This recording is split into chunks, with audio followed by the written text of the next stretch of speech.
Before we dive into the shadows of 1981, into the smoke-filled rooms of Tel Aviv and the silent, high-stakes game played on its rooftops, make sure you are subscribed to the channel.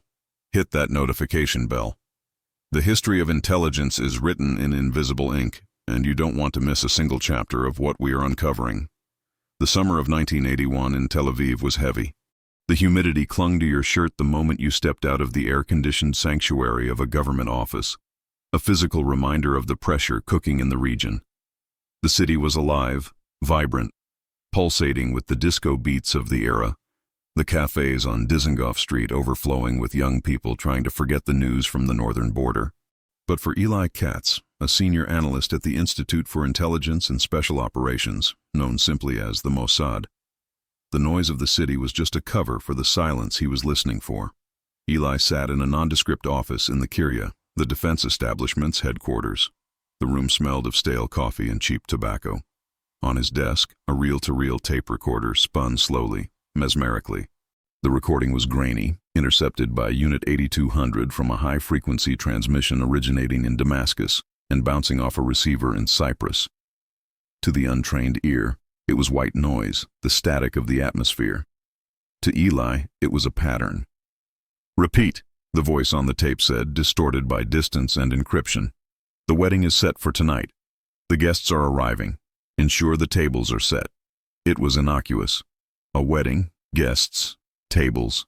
But the transmission frequency was one reserved for the Syrian General Intelligence Directorate's most sensitive field operations. And the timestamp was 3 hours ago. Eli stopped the tape. He lit a cigarette, his hand shaking slightly. In the lexicon of Syrian intelligence, a wedding wasn't a celebration. It was a large-scale kinetic event. Guests were operatives, and setting the tables meant the explosives were ready. The threat assessment had been building for weeks. Tensions were high over the missile batteries in the Bekaa Valley. The Syrians were looking for a way to strike back, not on the battlefield where the Israeli Air Force held dominance, but somewhere that would hurt the Israeli psyche. They wanted a spectacle. They wanted fear. Eli picked up the secure red phone. He didn't dial. The line connected directly to the office of the director. "It's Katz," he said, his voice raspy. "Code black. I think they're already here. I think the wedding is in Tel Aviv." The silence on the other end was heavy. Then a single word. "Come." The drive to the safe house in North Tel Aviv was a blur of neon lights and shadows. The city felt fragile tonight, unaware. Thousands of people walking the promenade, sitting in cinemas, dancing in clubs. If Eli was right, a specialized Syrian commando unit, likely trained by Eastern Bloc specialists in sabotage and urban warfare, was moving through these streets right now. They weren't here for intelligence. They were here for destruction. The operation to stop them wouldn't be a police action. It wouldn't be a military deployment with tanks and sirens. It had to be invisible. If the public knew a Syrian hit squad was loose in Tel Aviv, panic would do more damage than the explosives. The massacre the Syrians planned had to be stopped by a massacre of a different kind. A surgical silent removal of the threat, executed in the dark, leaving no trace by sunrise. 3 miles south of the bustling port of Jaffa, the Mediterranean Sea was black and restless. The waves chopped against the hull of a small, rusted fishing trawler that looked like it had seen better days. It flew a Cypriot flag, and its manifest claimed it was hauling a catch of sardines. But below the deck, in a cramped hold that smelled of diesel and brine, 5 men sat in silence. They were not fishermen. They were Unit 55, the elite of the Syrian Special Forces. They had trained for 2 years for this specific night. They spoke Hebrew with the correct slang, dressed in clothes bought from Tel Aviv markets, and carried identification papers forged by the best artists in Damascus. Leading them was Major Nabil. He was a man of stone, his face hardened by years of conflict in Lebanon. He checked his watch. 200 hours. The drop point was approaching. "Listen to me," Nabil said, his voice barely a whisper over the thrum of the engine. "We are not here to survive. We are here to complete the mission. The target is the Dizengoff Center. The objective is maximum structural failure. We plant the devices, we move to the secondary target at the cinema, and we engage until we are neutralized. There is no extraction." The men nodded. They were professionals. They understood the cost. This was a one-way ticket. The plan was to unleash chaos in the heart of the enemy, to turn the symbol of Israeli modernity, the sprawling shopping center, into a ruin. The trawler slowed. The captain, a smuggler paid in gold and fear, signaled with a red light. The men moved efficiently. They donned dark wetsuits over their civilian clothes, placing their weapons, compact Scorpion submachine guns and blocks of plastic explosives, into waterproof bags. One by one, they slipped into the dark water. The sea was cold, but the adrenaline kept them warm.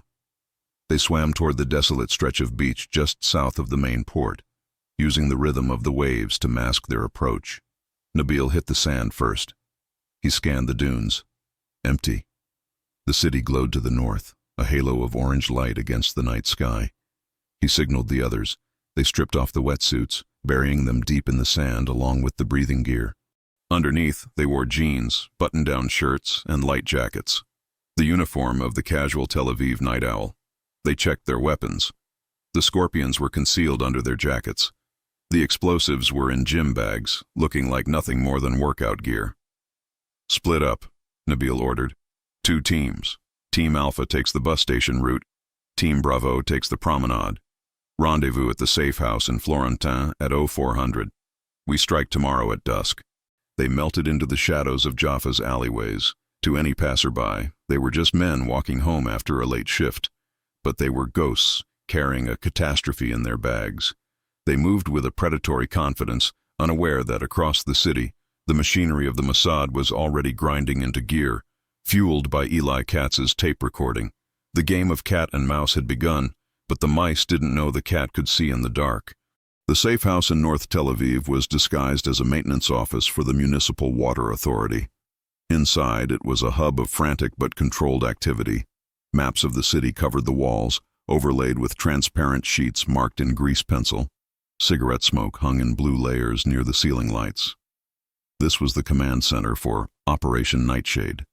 Mike Harari, a legend in the service, stood at the head of the table. He looked tired, his eyes scanning the faces of the 12 operatives gathered in the room. These were the Kidon, the Spear, the unit within Mossad responsible for neutralization. They were men and women who didn't exist on any official roster. "We have confirmation," Harari said, his voice flat. Shin Bet coastal radar picked up a brief stop by an unidentified trawler off Jaffa 2 hours ago. Patrols found wet gear buried in the dunes 20 minutes ago. Russian manufacture rebreathers. Standard issue for Syrian naval commandos. A murmur went through the room. The threat was real. They were on the ground. "We are assuming a squad of 4 to 6 men," Harari continued. "Heavily armed, high motivation. They are not looking for intel. They are looking to hit a soft target. Based on the intercepts, the timeline is tight. They mentioned a wedding tonight. That could mean the attack is imminent, or the wedding is the final rendezvous before the strike." He pointed to the map of Tel Aviv. "We have the city divided into sectors. We have eyes on every major hotel, embassy, and public gathering spot. But we are looking for a needle in a haystack, and the needle is moving." A young female operative, Sarah, raised her hand. She was an expert in surveillance, known for her ability to blend into any crowd. The intercept mentioned tables. In the 78 Damascus codebook, tables often referred to logistical hubs or safe houses. If they just landed, they need a place to prime the explosives. They won't do it on a park bench. Harari nodded. Agreed. Shin Bet has a list of dormant properties in Jaffa and South Tel Aviv that have shown unusual activity or utility usage. We are cross-referencing that list now. But we can't kick down doors. If we spook them, they might detonate prematurely or scatter and go active in the streets. We need to find them, track them, and take them down simultaneously. No loose ends. The phone rang. Harari picked it up, listened for a moment, and then hung up. The room went silent. "We have a lead," he said. "A patrol car in Jaffa reported a group of men walking north an hour ago. They didn't fit the profile of the locals. Too purposeful. They split up near the clock tower. One group headed toward Florentin. Florentin, the neighborhood of artisans, workshops, and narrow maze-like streets. Perfect for hiding. Perfect for a trap. Gear up," Harari ordered. "We are deploying the Mossad unit for perimeter control. Kaidon takes the point. We are going hunting, and remember, this is a silent night. No sirens, no press. We wipe them out, and by morning, the only thing the news reports is a gas leak or a gang dispute. Is that clear? Clear, the room responded in unison. As they loaded their weapons, Beretta pistols with suppressors, compact Uzis, Eli Katz watched from the corner. He felt a knot in his stomach. He knew the data, he knew the codes, but he also knew the enemy. The Syrian commandos were disciplined. If they realized they were burned, they wouldn't surrender. They would take as many people with them as they could. This wasn't going to be an arrest. It was going to be a war in the shadows. The neighborhood of Florentin was asleep, a patchwork of peeling Bauhaus buildings and industrial workshops. The streetlights cast long yellow shadows that stretched across the cracked pavement. It was 03:30. Sarah moved down Wolfson Street, her pace casual. She wore a faded army jacket and carried a backpack, looking like a student returning from a late study session. In her ear, a tiny earpiece crackled with static. I-1 to control, moving south on Wolfson. Street is quiet. Copy I-1, keep your distance. Target building is the textile workshop on the corner of Madelon. Heat signature confirmed inside. 3 bodies, stationary. 3. That meant the squad was split. Where were the others? Sarah paused to light a cigarette, using the flame to scan the windows of the building across the street. It was a 3-story structure, the ground floor occupied by a carpentry shop, the upper floors ostensibly residential. But the blinds on the second floor were drawn tight, and a faint light leaked from the edges. From the rooftops above, other eyes were watching. Eitan, a sniper from the Sayeret Matkal loaned to Mossad for this operation, lay prone on the flat roof of a bakery. Through his night vision scope, the street was a green-hued theater. He watched Sarah, he watched the target building, and he watched the alleyways. Control, this is Angel, Eitan whispered. I have visual on a lookout. Rooftop of the target building. North corner. He's smoking. Syrian tobacco. I can smell it from here. Hold fire, Angel. Harari's voice came through. We need the whole team. We wait for the second group to arrive. The waiting was the hardest part. Down on the street, the city felt deceptively peaceful. A cat knocked over a trash can in an alley, and 3 hands on 3 different triggers tightened reflexively. Then, movement. From the shadows of Salami Street, 2 figures approached. They walked with the same confident, efficient gait described in the Jaffa report. They carried gym bags. They stopped at the entrance of the target building. One of them tapped a rhythm on the metal door. It opened from the inside. Target Group 2 has entered the nest, Sarah reported, exhaling a plume of smoke. That's 5 hostiles. Confirmed. All units, listen up. Harari broadcasted on the secure channel. We have all guests at the wedding. Prepare for entry. We go in hard and fast. No negotiations. We neutralize the threat before they can arm those devices. Team A, front entrance. Team B, roof breach. Team C, rear perimeter. Mark your targets. We move in 5 minutes. Inside the apartment, Major Nabil looked at his men. They were exhausted but focused. They began unpacking the bags. The blocks of plastic explosives were wrapped in oil paper. The detonators were delicate, requiring steady hands. We rest for 2 hours, Nabil said. Then we assemble the devices. At 0700 we move to the target locations. By noon, Tel Aviv will be burning. He went to the window and peeked through the blinds. The street was empty, save for a student smoking on the corner. He frowned. Why was she still there? He watched her for a moment. She dropped the cigarette, crushed it with her heel, and walked away. Nabil felt a prickle on the back of his neck. An instinct honed in the alleys of Beirut. Something was wrong. The silence outside wasn't natural. It was the silence of a held breath. Pack it up, he hissed, turning to his men. Now! We've been made! But it was too late. The silence was shattered not by a siren, but by the dull thud hiss of gas canisters smashing through the windows. The entry was a masterpiece of synchronized violence. On the roof, Team B rappelled down the side of the building, swinging through the third-floor windows. Simultaneously, the front door exploded inward, not from explosives that would risk detonating the Syrian bombs, but from a hydraulic battering ram that sheared the hinges. Police, get down! The shouts were a distraction, a psychological shockwave. The operatives weren't police. They were dressed in black tactical gear, faces covered, moving with fluid, lethal precision. Inside the apartment, chaos erupted. The tear gas filled the room with a choking white fog. The Syrian commandos, blinded and coughing, scrambled for their weapons. Nabil, his eyes streaming tears, grabbed his scorpion from the table. He fired a burst blindly toward the door, the bullets chewing up the doorframe. "Detonate! Detonate now!" he screamed. One of his men, a young engineer named Karim, lunged for the gym bag containing the explosives. He didn't have time to wire the timer. He was going for a manual trigger.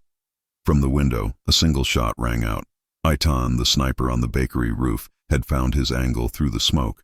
The bullet passed through the glass, through the chaos, and struck Karim in the shoulder, spinning him away from the bag. He fell, groaning, his hand inches from the payload. "Room clear left! Room clear right!" The Mossad team swept into the room. The sound of suppressed fire was like a series of heavy coughs. Foot, foot, foot. It wasn't a firefight. It was a termination. The operatives identified the threats, the men with guns, the men near the bombs, and engaged them with double taps to the center mass. Nabil dove behind a heavy sofa, returning fire. He was a veteran. He knew when a position was overrun. He wasn't trying to win. He was trying to buy time for the explosives to go off, even if it meant shooting the bag himself. He raised his weapon, aiming not at the operatives, but at the pile of explosives on the table. "Gun! He's aiming for the package!" Sarah shouted, having followed the team in as support. An operative named Danny, a giant of a man, didn't hesitate. He tackled the sofa, crashing into it with the force of a battering ram. The furniture flipped, pinning Nabil against the wall. The scorpion clattered across the floor. Nabil pulled a knife from his belt, a desperate final move. Danny caught his wrist, twisting it with a sickening crack. The fight went out of the Syrian commander. He slumped, pinned, defeated. "Secure the package! Secure the package!" Harari's voice roared over the comms. Two bomb disposal experts rushed into the room, stepping over the neutralized bodies of the Syrian squad. They scanned the gym bags. The wires were exposed, the detonators sitting dangerously close to the charge. "It's not armed," the lead expert said, his voice trembling slightly. "He didn't have time to connect the circuit. We are safe. Repeat, the payload is stable." The room fell silent, save for the heavy breathing of the operatives and the whimpers of the one surviving Syrian, Nabil, who was being zip-tied and hoodwinked in the corner. Harari walked into the room, stepping over the debris. He looked at the faces of the Syrian squad. Young men, driven, dangerous, and now, gone. "Clean it up," Harari said. "I want this place sterilized. The bodies go out the back way in the van. The explosives go to the lab. By the time the sun comes up, I want this apartment to look like nobody has lived here for years." The basement of the safe house was soundproofed. A single light bulb swung from the ceiling, casting shifting shadows on the concrete walls. Nabil sat in a metal chair, his hands bound behind him. He had been stripped of his tactical gear, dressed now in a simple gray jumpsuit. Mike Harari stood in the shadows. He wasn't an interrogator who shouted. He was an interrogator who waited. "You failed, Nabil," Harari said softly. "The bombs are gone. Your men are gone. The Dizengoff Center will open in 3 hours, and children will eat ice cream where you plan to leave a crater." Nabil stared at the floor. He said nothing. "We know who sent you," Harari continued. "General Cooley in Damascus. We know about the training camp in the Bekaa. We know about the boat." Nabil looked up, his eyes defiant. "Then you know this is not the end. There are others. We are not just 5 men. We are an idea. You cannot kill an idea." Harari lit a cigarette and offered one to Nabil. The Syrian hesitated, then leaned forward to accept the light. It was a strange moment of shared humanity in the midst of a secret war. "Ideas don't blow up cinemas," Harari said. "People do, and people can be stopped. Tonight we stopped you. Tomorrow we will stop the next one." "Why didn't you kill me?" Nabil asked.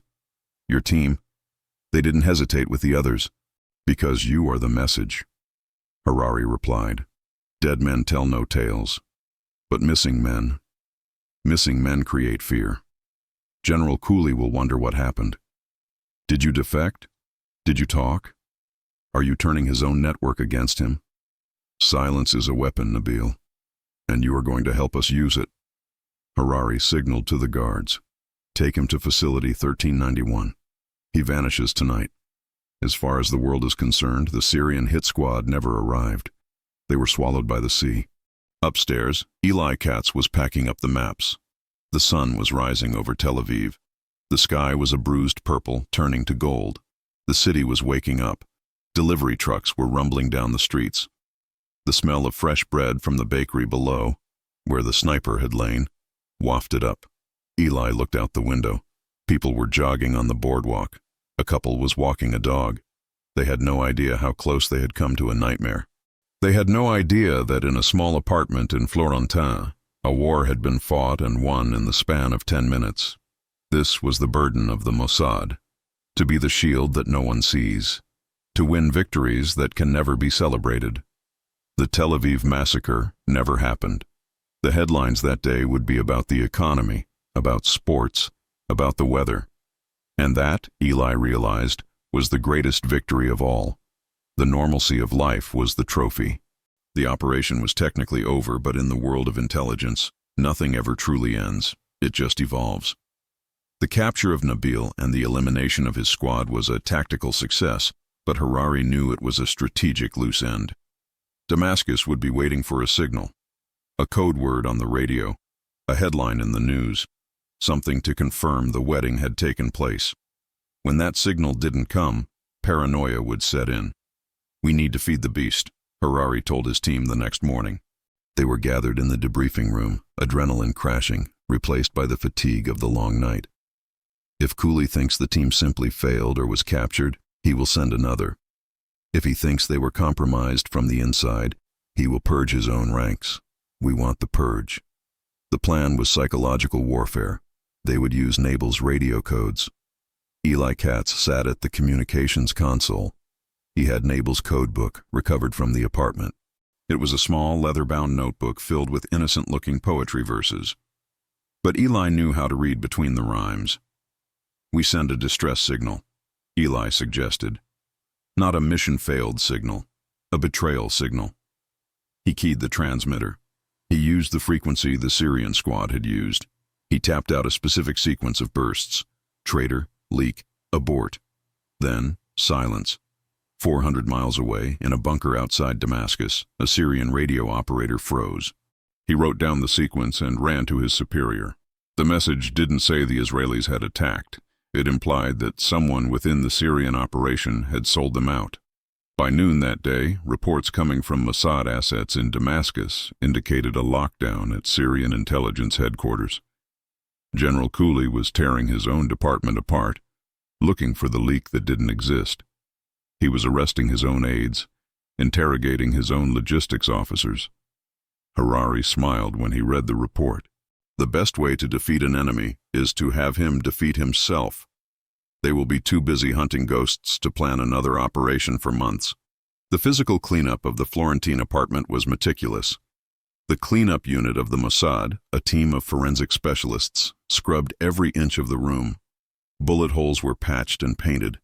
The broken door was replaced with an identical one, aged artificially to look weathered. The furniture was replaced. Within 24 hours, the apartment was ready to be rented out again. The neighbors, who had heard the commotion, were visited by police officers who explained that a drug bust had taken place, a raid on a heroin ring. It was a plausible lie, one that fit the gritty reputation of the neighborhood. The neighbors nodded, satisfied. They didn't want to know more, but there was one loose end that couldn't be patched over with plaster: the bodies of the 4 Syrian commandos. Israel had a policy. Enemy combatants were not returned until their own missing soldiers were accounted for. But these men didn't officially exist. Returning them would be admitting the operation took place. Burying them in a marked grave would create a shrine. They were taken to the Cemetery of Numbers, a classified location in the Jordan Valley, where enemies of the state were buried under markers bearing only a code. No names, no dates, just a number in a file. As the van carrying the bodies drove east, leaving the coastal plain for the desert, Eli watched it go. He felt a strange hollowness. These men had come to kill his people. They were monsters in intent, but in execution, they were just soldiers following orders, misled by an ideology of hate, ending up as numbers in the dirt. It's a waste, Eli muttered to Sarah. Energy, talent, life, all wasted on hate. It's not our job to fix the world, Eli, Sarah said, cleaning her glasses. It's our job to make sure there is a world left to fix. Chapter 9. The Wait. 2 weeks passed. The summer heat intensified. The Tel Aviv massacre that never happened was already fading from the memory of the few who knew about it. The file was stamped top secret and archived in the deep vaults of the Mossad. But Nabil, the surviving commander, was still in Facility 1391. He hadn't broken. He hadn't given up names of other cells. But he had changed. Harari visited him one last time. Your General Cooley has executed 3 of his own staff, Harari told him, sliding a newspaper across the metal table. It was a Syrian paper reporting on the accidental deaths of 3 high-ranking officers. He thinks they betrayed you. He thinks they sold you to us. Nabil looked at the paper. His hands trembled. They were innocent. He whispered. They were loyal. Loyalty doesn't save you from paranoia, Harari said. We didn't kill your operation, Nabil. Your own system did. We just lit the fuse. Harari stood up. You're going to be here a long time. You have time to think. Was it worth it? The mission? The cause? Look at what it did. It ate its own. He left Nabil alone in the cell. The Syrian commander stared at the wall, the weight of the betrayal crushing him. He realized then that the Israelis hadn't just defeated him on the battlefield. They had turned his own weapon against him. 6 months later, Paris. Mike Harari was sitting in a cafe on the Boulevard Saint-Germain. He was technically on vacation, but a Mossad director is never really off duty. He was reading Le Monde. A small article on page 8 caught his eye. Syrian intelligence shuffle. General Cooley demoted. The article speculated about internal power struggles in Damascus, about failed operations and lost confidence. It mentioned rumors of a lost unit that had disappeared without a trace. Harari sipped his espresso. The ripple effect. The stone dropped in the pond in Tel Aviv had created waves that washed away a general in Damascus. It was the perfect operation. Maximum impact, minimum noise. He watched the Parisians walking by, oblivious to the shadow wars that shaped their world. He thought of Eli, back in the listening room in Tel Aviv, scanning the frequencies for the next threat. He thought of the young operatives who had breached the room in Florentin. They were the guardians, the silent ones. The waitress came by. Another coffee, monsieur? No, Harari smiled. I'm done. The bill, please. He paid, leaving a generous tip. As he walked away, he vanished into the crowd, just another gray-haired man in a coat. But in his mind, he carried the map of a city that was still standing, of a cinema that was still showing movies, of a shopping center that was still full of life, and he knew that somewhere in the dark, another squad was training, another plot was hatching. And when they came, the Mossad would be waiting. Years later, the operation would be studied at the Mossad Academy. It became a case study in preventive neutralization. Cadets would analyze the intelligence gathering, the surveillance, the breach, and the psychological aftermath. They would learn that the greatest weapon wasn't the Uzi or the plastic explosive. It was the mind. It was the ability to anticipate the enemy, to understand his fears, and to manipulate his reactions. Eli Katz retired in 1995. He never spoke about the night in Florentin, but every year on the anniversary of the operation, he would go to the Dizengoff Center. He would sit on a bench, eat an ice cream, and watch the crowds. He would look at the families, the teenagers, the elderly couples holding hands. He would listen to the noise of life, the laughter, the arguments, the music, and he would smile, because he knew that this noise was the sound of victory. The world is full of stories like this, stories of near misses, of disasters averted by the courage of a few people in dark rooms and dangerous alleys. We walk through our lives assuming safety is the natural state of things. We forget that safety is a construct, built and maintained by men and women who pay a price we will never know. The Tel Aviv massacre was a headline that was never written, a tragedy that never aired on the evening news. And that is the paradox of intelligent success. When you do your job perfectly, nobody knows you did anything at all.